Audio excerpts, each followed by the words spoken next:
Hello, Craig.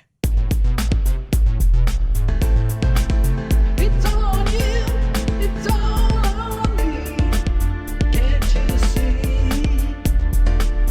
It's all on you, it's all on me. You and me, can't you? It's all on you, it's all on me. Hey, Craig.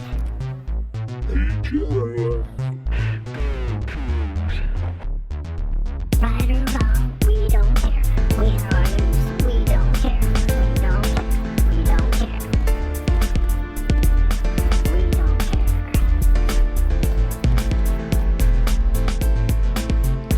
care. Hey, Jeff. Hello. It's been a while. Well, on this platform, it's been a while. On this one. Yes, not, I don't know. We were drinking beers together not that long ago. Not a few years ago. Yeah. But in terms of recording podcasts, yeah, it's been, I did look it up in the Googles because I wasn't about to count, but it has been 133 days since our last episode, which incidentally enough is, only slightly less than the number of episodes we've recorded overall. So Yeah. I don't know if that has anything to do with anything, but I don't know. It's all right, man. Like nothing has happened in the last 4 months. Nothing of note. No, certainly nothing bad. So certainly nothing bad. So really we weren't leaving anyone out in the lurch, like hoping for content. Surely none of you asked us like if we were going to record again over the course of the last 4 months. Definitely have not gotten any questions about that.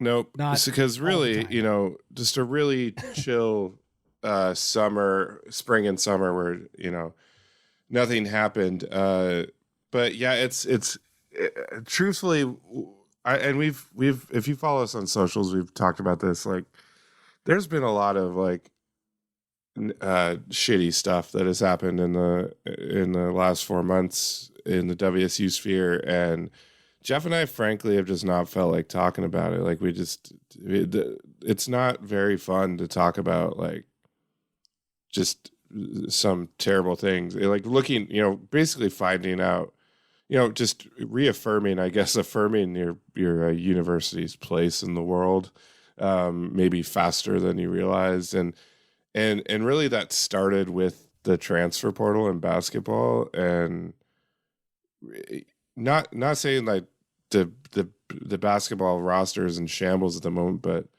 man, it was tough just watching of what a team that seemed to be building towards something to just kind of lose almost all key contributors through the portal, including some very beloved players, and then of course the NBA, which that's totally fine, but that was rough, and Jeff and I talked numerous times about we got to record, we got to talk about TJ leaving, we got to talk about Justin leaving, we got to talk about just player after player leaving, Mo leaving, whatever. But at some point, it was just like, man, I don't really feel like talking about it. I know that's how you felt, Jeff. Yeah, I mean, really for me, DJ leaving was sort of the moment that this all sort of jumped the shark, right? I mean, I had written a column story. I'd written a story for our newsletter, podcastversuseveryone.substack.com, talking about what a good sign it was that DJ was coming back, right? And that could be the sort of thing that, entices people to stay, makes it so that, hey, this is one of your leaders. They believe in what you're doing. All this very, just like the stuff that we say that we love about college sports, right? Like the stuff that we follow, the stuff that we buy into, as much as we like to, poke fun at the NCAA and their student athlete thing and whatever. The reality is on some level, we all still do actually believe in that. Even if we're not as, cynical about it as the NCAA is, where it's, an exploitative, arrangement. We do believe in it sort of conceptually, that this idea that, hey, this is about, even though there's all this money involved, like at its core, it's why we love it. It's about our college. It's about those college experiences we had. It's about taking classes with those guys and girls back when we were in school.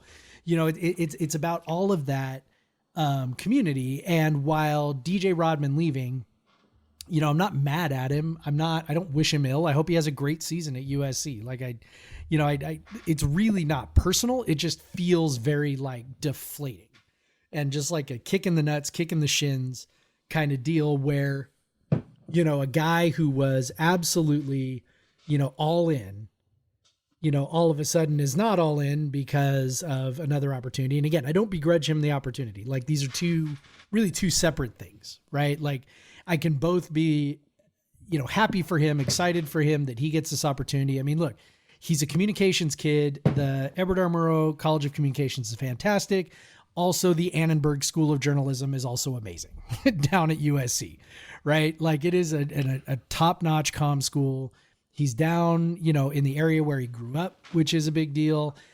He's down there with the Bronny James circus, right? Like that's not a small thing, right? Bronny's going to have so many people around him that are, connections and those kinds of things. And so, especially if you're looking to get into the broadcast field. So like all of those things make perfectly logical sense to me. And yet my heart hurts, right?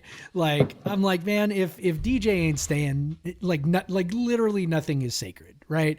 I wish he wouldn't have said, I'm coming back. I think that's regrettable.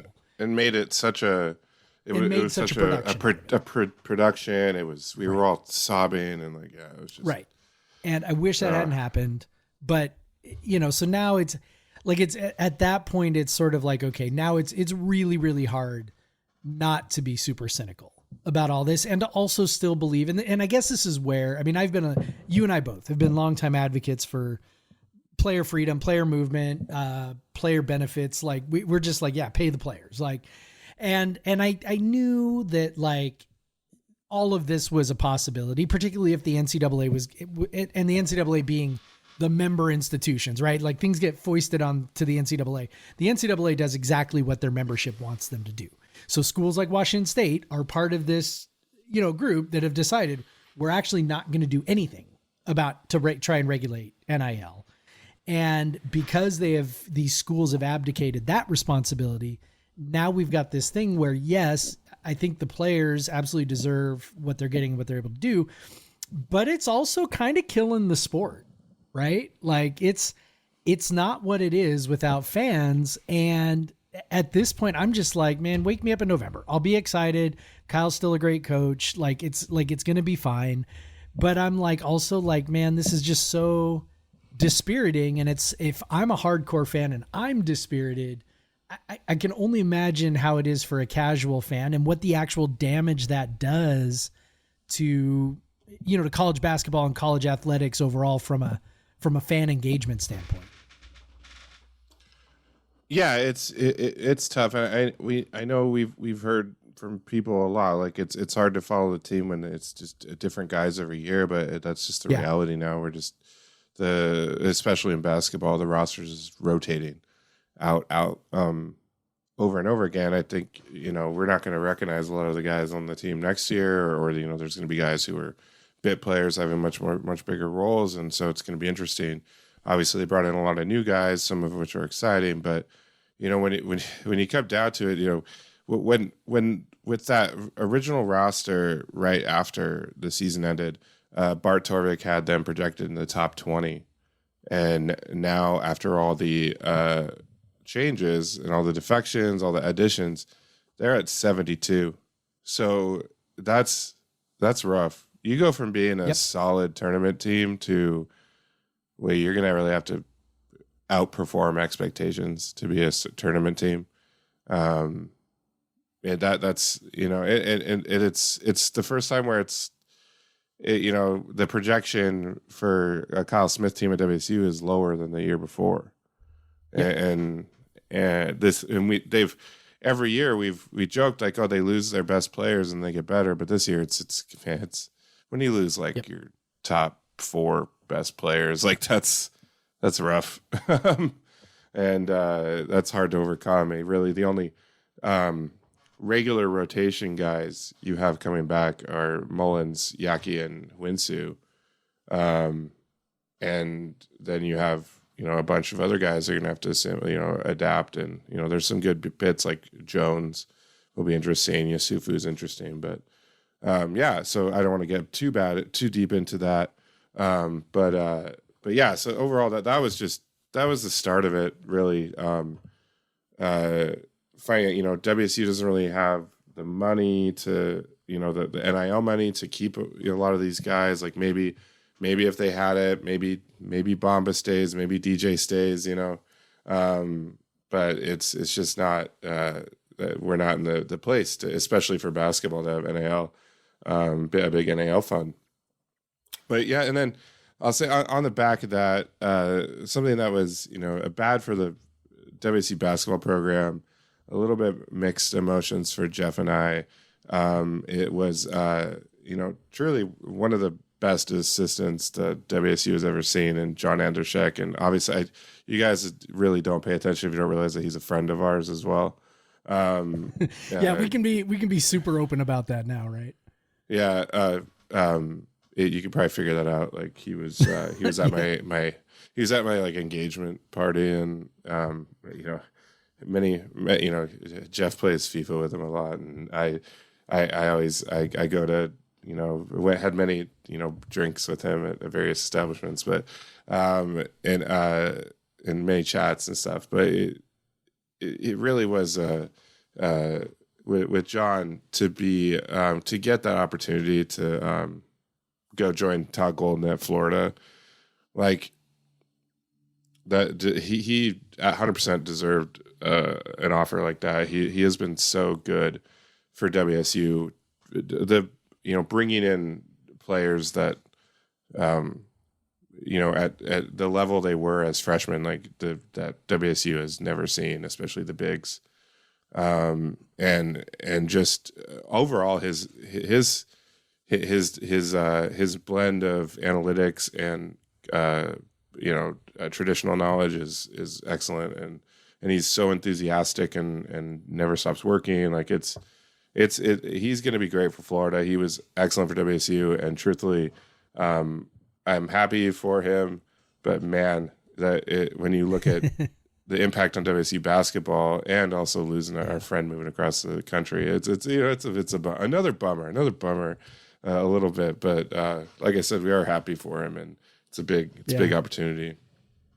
I know when he flipped over his Twitter image to the Florida stuff, I'm like, oh,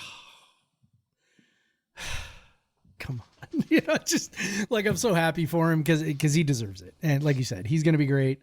It's the kind of job you don't really turn down. He's going to have access to recruits that, frankly, he wouldn't have had access here. Right. And so definitely going to feel the loss here, but it was one of those things where, again, it kind of just feels like a gut punch, right? Like not, you can feel both things at the same time, right? Like I can feel happy for my friend, and I can also feel super bummed out that, that he won't be, working with my favorite team in the world. Right. So, it was a bummer, but yeah, super excited for him. And then not too long after that came, Pac-12 Armageddon. So it was right around, like, it was like the same week, really. That's really been the big reason that has kept, like, Jeff and I have known we should talk about this, but we really have not wanted to, because this is like depressing shit. Like, cheers to anyone who keeps optimism, looking for opportunities. But with the departures, we already knew of USC and UCLA, and then the departure of Colorado to the Big 12, or the return of Colorado to the Big 12, really set off a chain of events to where we are now, where there are only 4 teams left in the Pac-12, and 2 of them are trying to join the ACC for nothing. For nothing. they're like, we'll come for nothing. That's how insane all of this is. That's how insane. Washington, Oregon joining the Big 12 for a half share, which is lower than their current Pac-12 share. So it's and and then finding out that, the Pac-12 could have gotten the Big 12's TV contract that they have right now after USC and UCLA left. But they turned it down because they asked for too much money. And ESPN said, fuck off. And they went and offered it to the Big 12 and they took it. And now, now there are 4 of the Pac-12 teams are in the Big 12. So yeah, that's where we're at. And WSU now assessing those options. It doesn't. It seems, like the Big 12 stuff is such a long shot, and you can hope for it, but that's just such a long shot. But it's really looking like some sort of merger with the Mountain West, maybe with some American teams is the inevitability, which of course means significantly reduced television revenues at a time when WSU is not doing so great financially, and obviously a step down in terms of the hierarchy of college football, which has been, and college sports in general, which has been a massive benefit to WSU for the last 70 years or however, since the 60s, in, I believe it was the early 60s when the Pac came back together and WSU was added. That's just been such a benefit to WSU to be a top level sports institution for so long. And then you add on the fact that it comes with a reduction of revenue, that WSU already is operating almost very, very close to the lowest amount of teams needed to be a Division I program. It's just been bleak stuff, and like it's just not been something that Jeff and I were super excited to talk about. Yeah, I mean, I'm sure you all can hear it in Craig's voice the same as I can. Like the depression just sort of starts to set in, and it gets very, I don't know, man. It's the hardest part about it is that there's really nothing that we can do. There's nothing that can be done. And I do appreciate all the folks, the well-meaning folks online who are like, now's the time to join the Cougar Collective. And I'm like, great. But look, I mean, I'm whatever, 1890 member or whatever. So great. But also that's not going to save us, right? Like this is not, in so many ways. I mean, I'm not a historian, but my understanding of sort of how we got in this spot in the first place was, we were a little fortunate, to be included. And now I think we're a little unfortunate to be excluded, right? Like it's not a matter of wanting it or wanting to, or performance. Like, people say things like, well, look at us. Our football program's, a million times better than what Arizona's program has been, which is true. It's absolutely true. It also doesn't fucking matter. Like it just does not matter for anything. And that's a really, shitty thing to have to like come to terms with, is that this, this thing that you love, this thing that you have, that's brought you a lot of joy, a lot of heartache, but a lot of joy, over the years, it's changing and it's probably never going to be the same. Now, I will say that we are, I think, really just sort of the first casualty of it. I don't think we're going to be the last, right? Like we've talked about this on the show before, that college football is heading toward further and further and further consolidation. I think eventually you're going to have a football only conference, akin to, a Super League or a Premier League or whatever, except it'll be a closed league. It won't have promotion and relegation like Europe does, because, this is America and we protect the wealthy. So it's good. That's the way it's going to be. And so other schools are going to end up joining us too. And a lot of schools fans that are laughing at us right now are going to end up joining us eventually. I just didn't expect it. And I think this is the part that's hard to swallow, is I didn't expect it now, right? Like I was like, this is probably 5, 6, 7 years down the road. I wasn't expecting it now. And now we're dealing with it now. We are looking at one last year in the Pac-12 and that's it.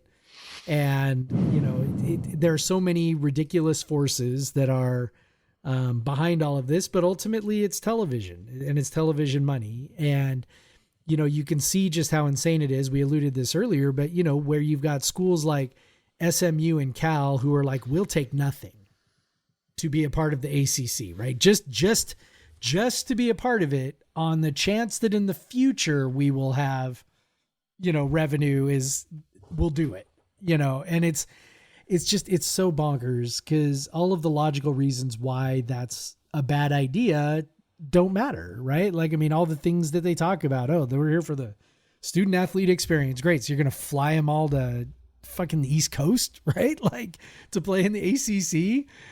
It's not for football, whatever. Football's fine. But I'm talking like, I don't know, your swimming team, right? You're going to fly your swimming team out to North Carolina, right? To go swimming. I mean, it's all just, or soccer team, right? Like you send your soccer team out for a couple of games and go play at, North Carolina and Syracuse or something, right? Like, good luck. It's also very silly. And, I do think eventually it'll sort of like kind of sort itself out, but what'll be left, like we talked about with basketball, what'll be left is a thing that a lot of fans aren't going to be interested in. I sit down on Saturdays, I watch the Cougs, and I catch some Pac-12 ball if I have time. And if I really have time, maybe I'll watch, some other matchup, right? But I'm not all that interested in, Alabama, Mississippi or something like that. Like I watch the Cougs and I watch the Pac-12 because those are the teams the Cougs are going to play. And now it's like, I don't know, like I'm not sitting here going to go like, I'm swearing off college football, but I'm also like, I just can't see myself having the same level of interest in it. And TV is banking on picking up enough casuals to make up for that. I'm not sold that that's a solid strategy, but I also, I'm just a teacher, right? Yeah, I'm very curious to see how this plays out in the money way. And these are certainly the last. Obviously these are the last like big television contracts. Like there's like it's because I do not think this is going to be a good return. I just don't see the interest. Like I don't see the interest of Minnesota playing Washington or or like playing. Right. Oregon or playing UCLA, they're much more interested in playing Wisconsin and playing Nebraska, even but like the local teams, and that was the heart of college football, college sports was regions and regional identities, and we've just like ripped them out, like they're gone. Yep. They're totally gone. They were leaving for a long time. You could say that the SEC is the closest fucking thing to a regional identity at this point. And they're the only one that has any sort of regional identity. That's it. Because even the ACC used to be a Southern conference, and now it goes all the way up the coast, and it goes farther in. And now they're trying to go to the Atlantic coast. The beautiful Atlantic coast, Malibu, and all those. Also, don't forget that Notre Dame is in the ACC except for football. Yeah. So South Bend, the Atlantic, Atlantic coastal. The Atlantic coast of Lake Erie. I could have that lake wrong. I don't fucking know, man. But yeah, it's Pittsburgh's in the ACC too. But yep. But yeah, it sucks. Like it's not just a loss of something on the WSU scale. It's just like it's a loss of a piece of like American culture. Like and I've had some friends that like say that NIL has played a part, but no, like this all happened long before the NIL ever came about. The NIL is the players realizing all the money that these institutions are getting from the sport, from football, and just trying to get a part of it. And the reality is the institutions are still not giving the students any of the money. It's all donor money that that they're getting. So the TV money has nothing to do with NIL, because that cannot be given. Cannot be given to the NIL funds. Like that's not allowed. And so it's nuts. Like, Washington is going to be, I think they estimated paying $10 million in travel, like, for their sports teams every year. Yep. And they're getting $30 million in revenue, which is $7 million less than they got this year in the Pac-12 and what they'll get next year. What they'll get this year. So they're taking a cut just to hope that they're part of the next round of changes, which, there's a strong chance that they are, but who's to say they wouldn't have been a part of it if they were making $30 million in the Pac-12? Like, there's just so many stupid decisions that were made along the way that got us to this point. Yep. And it's so frustrating that it didn't have to be this way. And now we just, and so many obviously preventable decisions, right? Yeah. Like, yep. These were things that we all went, well, that's really stupid. And the presidents are like, oh, yeah. And, we didn't scoff at the Pac-12 being an independent network when it was made. Like, the idea was sound, like, oh yeah, like the Pac-12 can produce and keep all the money. But then the way the money was spent around the Pac-12 network, and then the way that they strong-armed DirecTV and basically cut off a significant portion of what revenue they could have ever made, and what a significant portion of just the influence that they would have had, because so few people can get Pac-12 network, and because you cut out like what was basically at the time, DirecTV was like half the goddamn market. Yep. It was on top of that, it was like a Charter, I think, for a long time didn't have it, and so that was one of the large cable providers.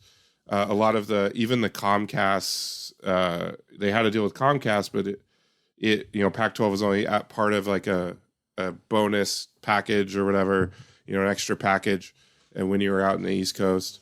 So it's just, I think there was like 12 million homes or something could potentially see the Pac-12. And so there was so many, missteps along with that. And then obviously we're going back to, you and I have talked about going back to Tom Hansen, Larry Scott's predecessor, who just refused to acknowledge the modernization of college football and the impact of television revenue, and just didn't ignore it. He just ignored it like for years. And and that was the start. And then Scott came along and he seemed good at first. And when they signed that first television deal, it was the biggest one in the history of college football. But obviously the Pac-12 network is a massive misstep. Now, curious thing, what do you think of this asset that may be left to WSU and Oregon State? And what kind of benefit can WSU get from the Pac-12 network, the infrastructure, the high-end infrastructure that is set up around that, and then just any other maybe any other assets that WSU might have? I'm curious, like, can WSU recoup some of the money from that stuff? I mean, maybe. I haven't followed the machinations too much of people who've tried to dig into that. I know people have tried to dig into bylaws and whatever. I do know that Kirk Schultz said that essentially expecting any kind of windfall is not like a windfall is not coming. Right. Yeah. So, he has said that. And then I just also tend to think if these assets were really worth anything, that the Pac-12, like really worth anything, the Pac-12 would have monetized them somehow already. Like it was something that, I listened to John Canzano and John Wilner. I read their stuff a little bit less now that they whiffed so badly on all this like conference realignment coverage. But one of the things they talked about pretty consistently in the lead up while the media rights negotiations were going on was that, hey, maybe the Pac-12 gets Amazon to not only pony up the rights for this, but also purchase the studios, right? Like, Amazon's getting into the NFL, they're getting into sports, maybe and to do that stuff, they're having to outsource the production. Maybe they want to insource that production, or same thing with Apple, right? Like, maybe they're, instead of outsourcing production, they buy the production stuff and then they can then, produce everything. Plus they've, you've got all the, the high speed fiber optic, whatever's to all the campuses that play into that, like all of those things. Right. And I guess I just sit here and go, I don't know, man, like the simple answer is it's not worth that much. Right. Cause if it was, then maybe somebody would have bought it and we wouldn't be sitting here, doing this. So, and I think that's just kind of where I just think that's kind of everything, it's like, we have a pretty high opinion of ourselves, but the reality is our school has long had the profile of a group of 5 school. As, painful as that is to recognize. And I understand, on a podcast like this, people probably don't want to hear that. So I'm not going to belabor the point, but it's like, we do have like the smallest, it's not just our donor base is small or our, let me rephrase that. Our donor amount is small. We actually have a fairly large donor base. It's just, we don't have whales donating, tens of millions of dollars like a lot of others. Like even Oregon State has the Reeser family, right? Like we don't even have that. So that is literally the difference between us and Oregon State, yes, in terms of donations. Literally. So. Yep. And the difference between us and Oregon is Phil Knight. Like it's, yep. Pretty which much. is a much bigger difference. Yeah. Bigger. Yeah. Yeah. So, our profile, we have a small athletic budget. We have the minimum number of Division I sports, or maybe just like one over it. I think something like that. Cause you have to have a minimum number of sports. We to can be a part double of count. Division I. We can double count the indoor and outdoor track teams, even though they have the Yes. same coach. Yes. And also cross country. So it's like, yeah. So like we have a lot of athletes playing on all 3 or playing on 3 different sports. Right.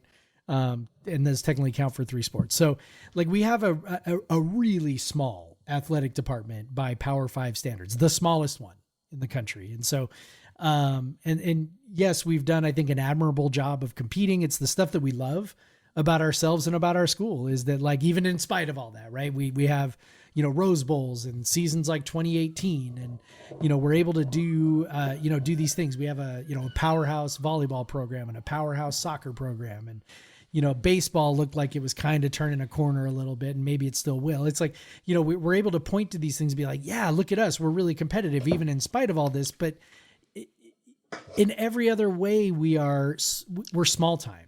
And it sucks to say that. And it's why I have long felt that we were going to get relegated like this eventually.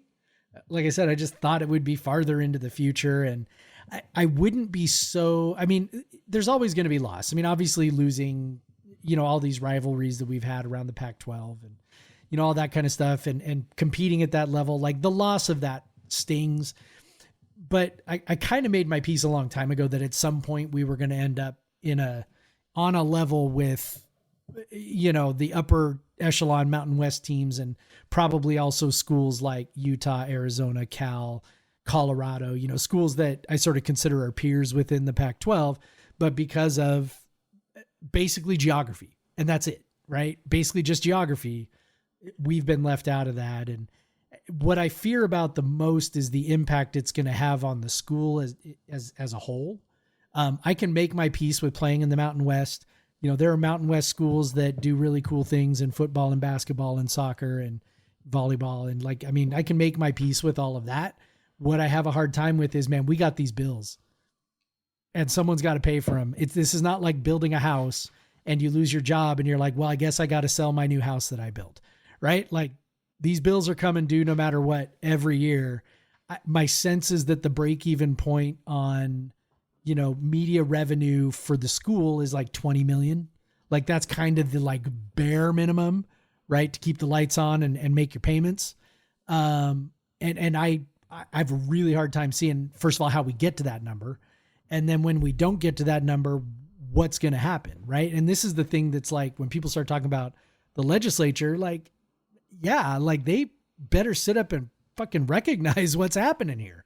Somebody's going to have to foot the bill for this. And if it's not television media, then it's taxpayers, whether that is students, you know, paying an athletics fee, you know, upwards of like $1,000, right? Just to go to school to subsidize athletics, or whether that's a legislative bailout from the state, or whether that's somebody from the state forcing UW to subsidize part of this. I mean, whatever it is, something is going to have to be done. And we all know WSU was already not in a great spot, right? They were already essentially in debt to themselves, right? Like they took money out of the general fund to pay for athletic stuff. They had a plan to pay it back, which I always felt like was never getting paid back no matter what. I really, really feel like that's never getting paid back now, right? Like that is money that's never coming back. Now it's really just a matter of staying afloat. And that is the part that kills me about all of this, is like, man, that's some real deal shit that affects the institution itself. And the institution itself is a really important part of this. Regardless of, you know, what you think about football, you know, there are people who ought to be paying attention to what's likely to happen to the institution because of what has happened to football, and also understand that it's fucking UW that did this. Like, I think that's the other part. Like, UW had no choice. Fuck that. UW had a choice, right? And they chose, and then Oregon went with them, and then all of the dominoes fell. Like, Colorado did not leave until Washington and Oregon showed up to that meeting and said, right? Like, or maybe Colorado left before that, but the other three. Colorado knew it was happening. But Colorado knew what was happening. Right? Like people knew what, like everybody was like, yeah, we fully expected to sign. And then UW and Oregon dropped this bombshell of actually we're out. And then it's like, everybody is scrambling and it's like musical chairs, and we got left without chairs. Like us and Oregon State and Cal and Stanford got left without chairs. Right. And, you know, I'm really mad about it. And it would be nice if somebody at the state level would recognize that that is what happened here and how bad this is for the public higher education in the state of Washington. Yeah, it really, and that's why you saw in California, you know, some legislators tried to prevent UCLA from leaving because of the impact, the drastic impact it's going to have on Cal. And it sucks. It's just another reason to hate UW, who also blocked a fucking medical school that was desperately needed at WSU in the state of Washington, and UW, who rarely has as an institution, barely operates as a public institution. You know, the medical stuff notwithstanding, but still, when you do provide a large service to the state with your research and medical, when you're denying it for a fucking half of the other half of the state, because they weren't producing doctors and nurse practitioners for rural communities, but they still blocked it. That was one of the most despicable things that their university done, and now they're just, again, like this impacts a major state university in Washington, and which honestly is, you know, they like to joke about how much easier WSU is to get into. That is an important thing. Like, access to education is important, yes. And it is not fucking cool to be a public university that is incredibly hard to get into. Like, that's not a cool thing, and it's not a fucking thing you should be proud of. Like, so UW is just a fucking piece of shit university. I fucking hate them because they fucked us over in so many ways for so many years. And honestly, I don't want to play them anymore. I don't care. No. I don't care about the fucking $500,000 we might make on the game. Like, I don't want to play them anymore. Like, I don't want to give them an easy fucking non-conference schedule game. Like, no, go find something. Go find someone else to play in the leftovers of the fucking college football world. Like, I don't want to play you in the Midwest. Go find a non-conference opponent in the Midwest. Like, yeah, I have no interest whatsoever in continuing that. You don't either.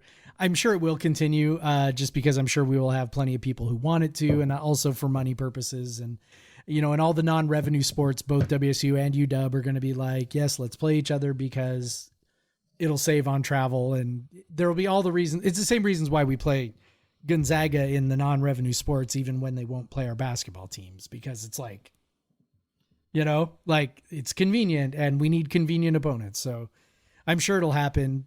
I will hate it. And again, it's, you know, like I said, I mean, it just won't ever feel the same, right? The stakes will never be there again, you know, where we've had Apple Cups that mean something. You know, playing they'll for never mean Pac-12 anything titles, again. playing for, Right. yeah, that's over. It's Colorado State, which is massively lopsided. Right. Most rivalries where one school is a peg above the other, like it's just they're lopsided. You thought it, 75-25 in football right now, that flips to like 90-10. I'm like, 95-5. this is already lopsided. It's just going to get insanely worse. So, yeah. Well, I guess. Sorry for my fuck. I got angry there. Jesus Christ. I love it.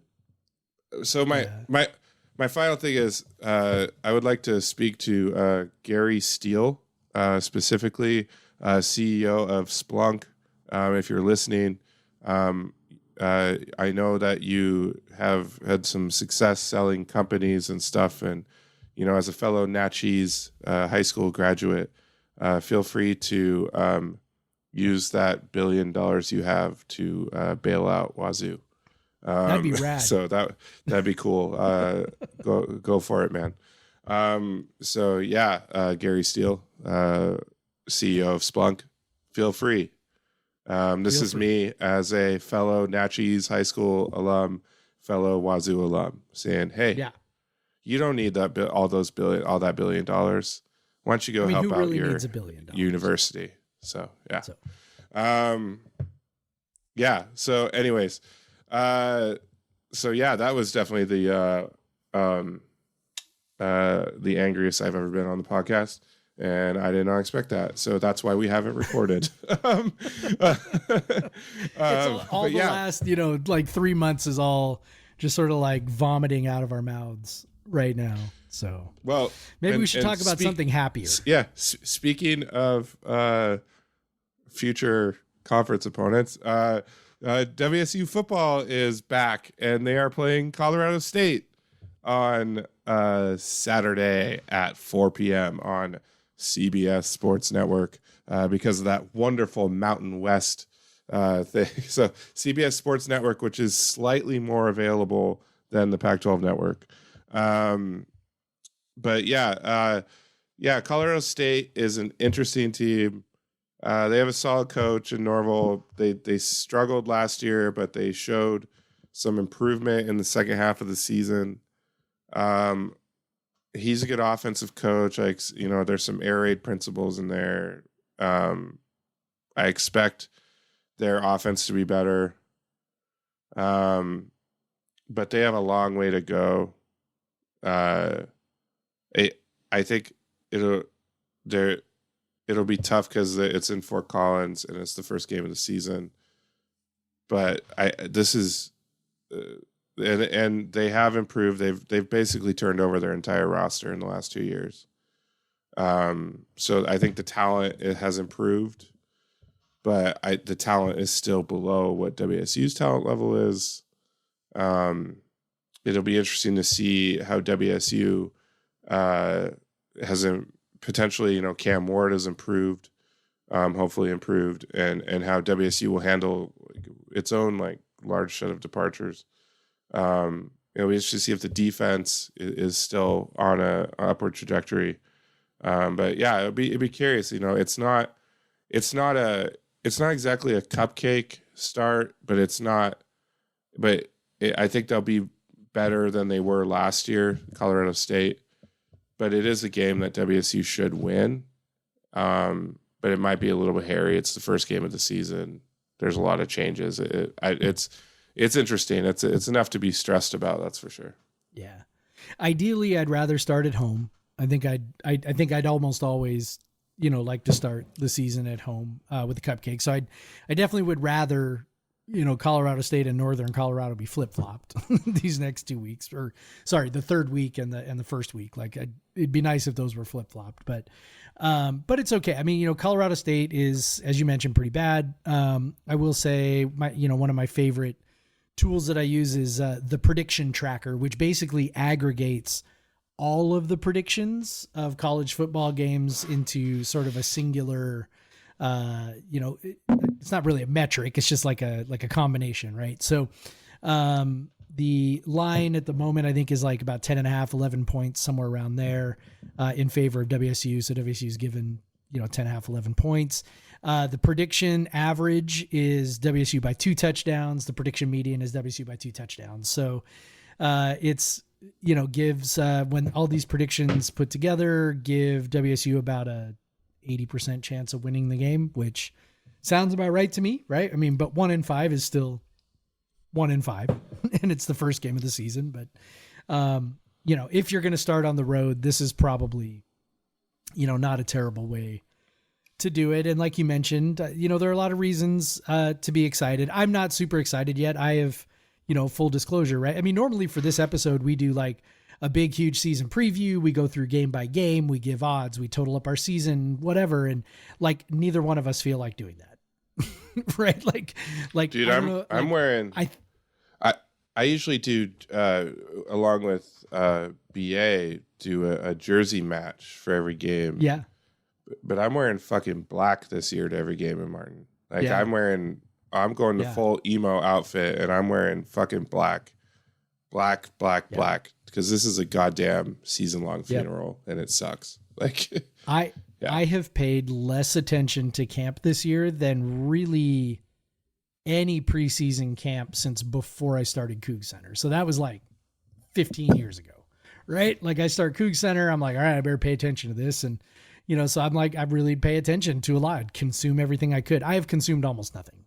I have no idea what has happened. I took a cursory look at the depth chart when it came out yesterday and was like, okay. Yeah, that's about what I thought. Well, that's kind of interesting. Like, oh, Hernandez moved to outside receiver. All right, that's cool. And I just was like, that's it, right?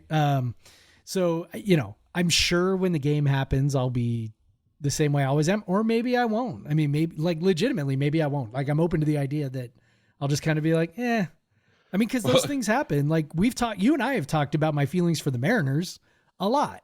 And it's like, I'm having fun right now, but my feelings for them are not the same as they were 10 or 15 years ago, because I'm just kind of like, and I know you've gone through a similar thing this year with the Sounders. Like it's as a fan, you do sometimes fall in and out with teams, and that's actually pretty normal, I think. So maybe, I don't know, maybe that's how I'll feel once I see it. Maybe I won't be as jacked up, but I suspect I'll still be screaming at my television on Saturday. Yeah. I'm unfortunately,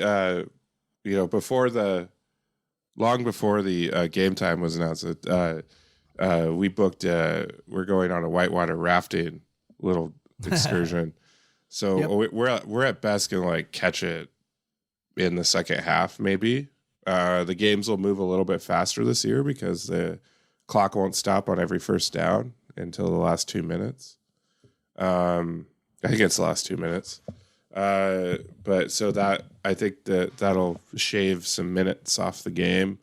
So I'll be curious to see how much we can catch, if we're not going to be able to watch it till like 6:30, which sucks. But I'll be there for Wisconsin and Northern Colorado and Oregon State. I know you'll be there for Wisconsin. We're excited. Yep. I mean, that truly That's gonna is be a big party. That'll be fun. The first, it'll be the first Power 5 home non-conference game in 25 years and the last. So that is confirmed at this point. But as far as Colorado State, if you want to do, let's do a quick score guess. I'm gonna go like just a dirty kind of not super fun, like 24-17 Cougs. Okay.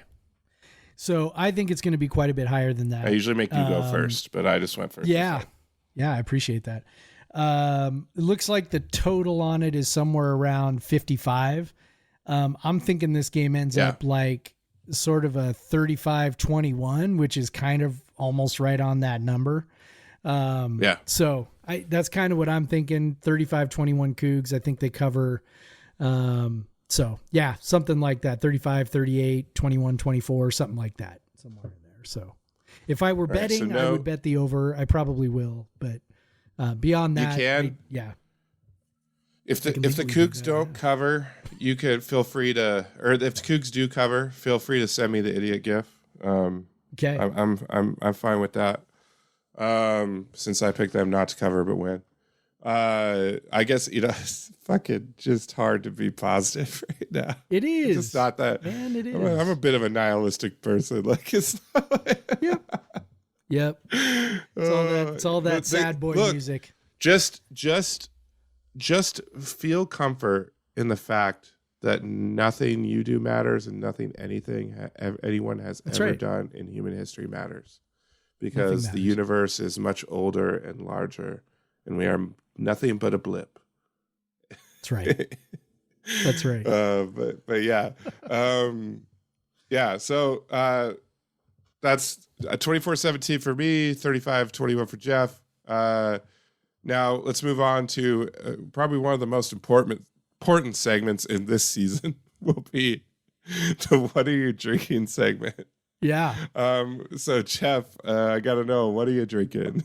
Yeah, we're so out of practice with this. We moved the "What are we drinking?" till the end. I am having just a little Rogers Pilsner from Georgetown. So I wanted to go, just a little light here on not exactly a sunny summer day, but yeah, summer might be over. Summer might be, although I think it's supposed to be okay on Saturday, but I don't know. I guess we'll see. So yeah, just drinking a little standard pilly. Do love my Rogers Pilsner, and yeah. How about you? I'm also having a lager. So I went with. I'm not sure I've had either of these breweries. It's a collaboration between Machine House and Lowercase. Machine House famously is a real ale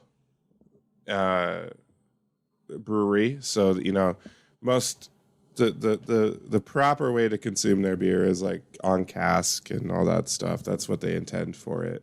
And they do a lot of traditional English styles like English mild, stuff like that.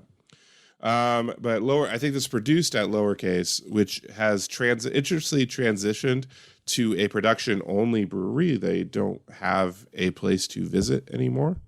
They used to have a spot down in Georgetown near where the Great Notion is now. But now they are strictly a production brewery. But they've always done a great job with lagers. And then, a traditional English lager. It's solid. It's a good, easy drinking, tasty. I like it. Can crush it, no problem. And apparently, it's made with UK malt and hops, which is great. So yeah, it's a nice, tasty lager that I'd highlight. I don't think I've ever had a Machine House beer for sure. So I'd highlight them. They're interesting. All cask based. They're mild is the English mild is their top beer. So check that out if you have been to England and you enjoyed the real ale experience. Machine House is a good proxy of that in the Seattle area. Jeff, I think before we go, let's quickly touch on two of the programs you talked about being powerhouse programs earlier, and that's soccer and volleyball. Soccer's been really winning some matches that they would have draw or lost last year, but they've just shown a better ability to score goals, and they've scored some incredible goals. And they are 4-0 and ranked 17, 18, depending on the ranking. and they are looking very good. Yep. They, all that, I don't know, maybe bad juju in front of goal last year appears to be coming around this year. So that feels great. You know, they've got an away win at Texas A&M. It certainly appears the Aggies are maybe not not much of a powerhouse this year, but also, you know, going on the road to, you know, down south and winning at an SEC school is, you know, that's certainly a feather in your cap. So And you know, they look good. To say the least. And they're yes, which our school's social media team definitely had some fun with after that, throwing some shade at the SEC. But yeah, like, you know, and Todd Schulenberger continues to, you know, recruit at a really high level. The freshmen that they brought in are really, really fucking good. So, yeah, super fun to watch there. And volleyball's off to a solid start. Didn't come up the way they wanted when they, against their toughest team. They went to a tournament at Louisville and played number 4 Louisville and were swept in straight sets there. But the other games, you know, went really well, and they seemed to be off to a really good start too. And they were picked. What were they picked in the Pac-12? Third or something, or fourth, or second? Second. Yep. Yeah, Second. it was like something insanely high, which I you know, apparently was not realizing. But I guess, you know, they've got everybody back from a team that was good. So that's usually how those things go. And they certainly seem to be living up to that at the moment.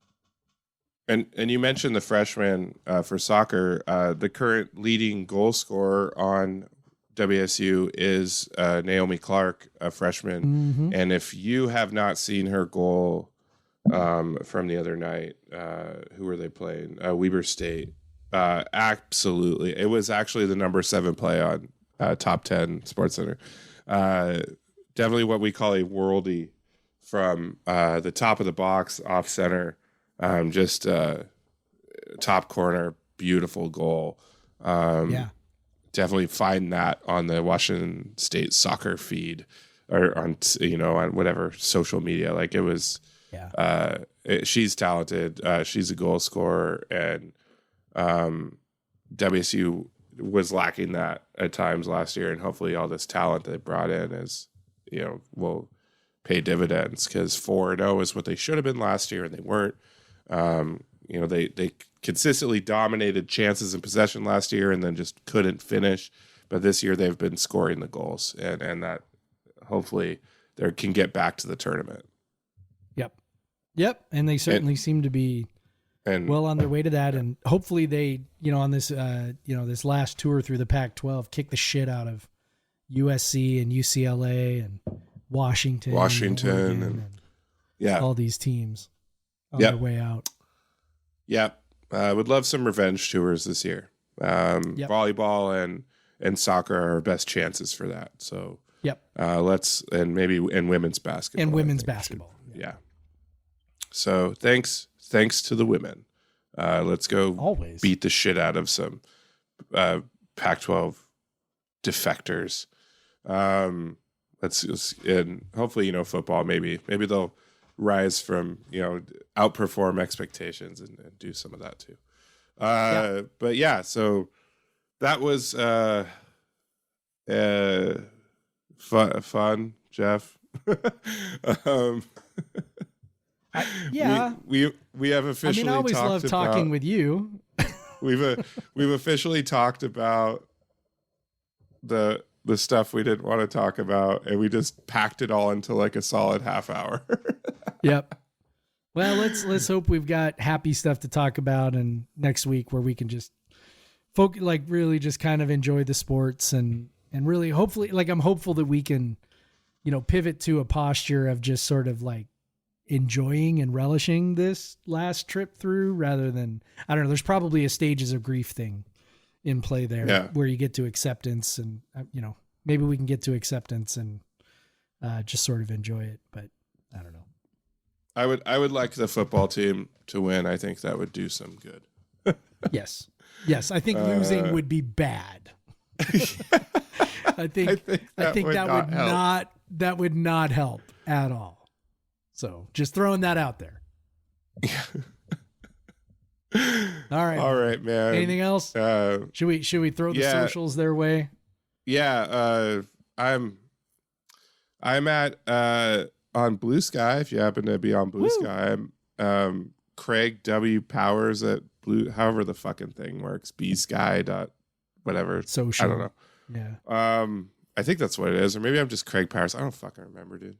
Whatever. You'll find. I got too many socials. I'm on there. Find Jeff's profile, which is Noose Coog, probably. Yeah, it's Noose Coog. No, I'm just Craig Powers .bsky.social. Twitter is the same at the Craig Powers. If you like seeing my concert recaps, you can follow me on Instagram or TikTok at Craig W. Powers. That's what I do on those places. Jeff is Pod versus Everyone on Twitter. That's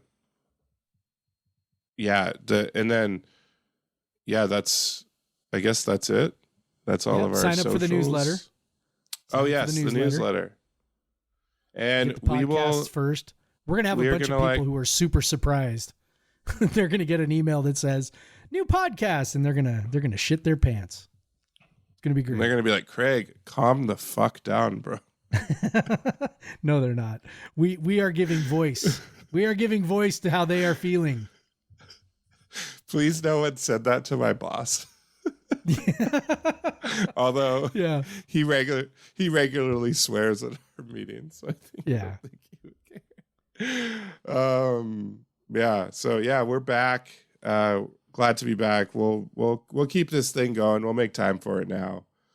Yep. We got the bad stuff out of the way. Hopefully we'll just talk about nothing but football and basketball and soccer and volleyball and tennis and wins. Just nothing but wins every single week. Yeah. That's what we do. All right, Jeff. Well, with that, I got to say, go Cougs. Yeah, go fucking Cougs, Craig. Black Lives Matter. Black Lives fucking matter, bro. And get vaccinated. Still. Fuck it. And join a union. I think that's how we're finishing it. Vaccinate your goddamn dogs, too. That too. Yeah. God, that's a thing now.